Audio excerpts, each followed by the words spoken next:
Good evening students.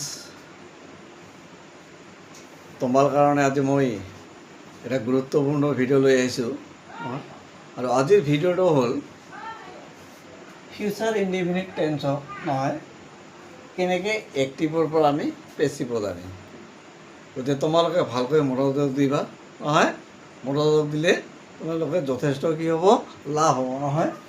আৰু future indefinite টেন্সত আমি এক্টিভৰ পৰা পেছিভত আনাৰ আগতে নহয় আমি প্ৰথমতে ফিউচাৰ ইনডিফিনিট টেন্স কেনেকৈ গঠন হয় এইটো চাম নহয়। গঠন প্ৰণালীটো কি হ'ব, ছাবজেক্ট প্লাছ শ্বেল বা উইল প্লাছ ভাৰ্ব নহয়। ভাৰ্বটো সদায় কিছত থাকিব, প্ৰেজেণ্টত থাকিব, প্লাছ কি থাকিব, অবজেক্ট থাকিব নহয়।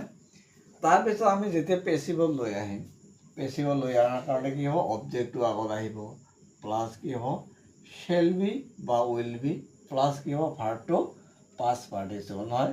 মই তোমালোকক আগতেই কৈছোঁ যে এক্টিভৰ পৰা পেছিভত আনিলে সদায় ভাৰ্বটো কিহত থাকিব, পাষ্ট পাৰ্টিচিপলত থাকিব। তাৰপিছত কি হ'ব, প্লাছ বাই প্লাছ কি হ'ব, ছাবজেক্ট হ'ব নহয়। মই তোমালোকক উদাহৰণ দিছোঁ এটা নহয়।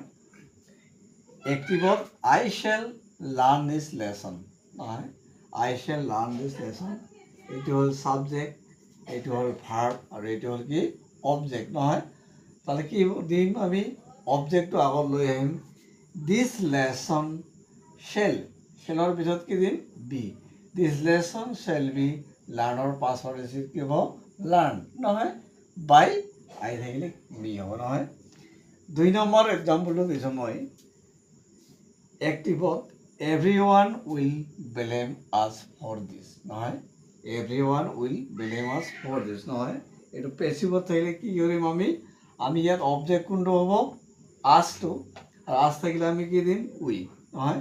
উই উইল বি কি দিম, ব্লেমৰ পাষ্ট পাৰ্টিচিপল কি হ'ব, ব্লেম। এই যে আদাৰ এটা আছে, আদাৰ নহয়, আমি ইয়াত এটা আদাৰো লিখি দিব পাৰোঁ যদি আদাৰ থাকে নহয়, ইয়াত এটা আদাৰো লিখি দিব পাৰোঁ এনেকৈ নহয়। এই আদাৰখিনি আমি ভাৰ্বৰ পিছতে লগাই দিম। ব্লেম ফৰ দিছ কি হ'ব, বাই এভৰি ওৱান থাকিলে এভৰি ওৱানে হ'ব এইটো নহয়। গতিকে ছাত্ৰ ছাত্ৰীসকল বুজি পাইছেনে তোমালোকে? যদি তোমালোকৰ ভিডিঅ'টো ভাল লাগিছে লাইক আৰু শ্বেয়াৰ কমেণ্ট কৰিবা নহয়। লগতে মোৰ চেনেলটো ছাবস্ক্ৰাইব কৰিবলৈ নাপাহৰিব। ধন্যবাদ।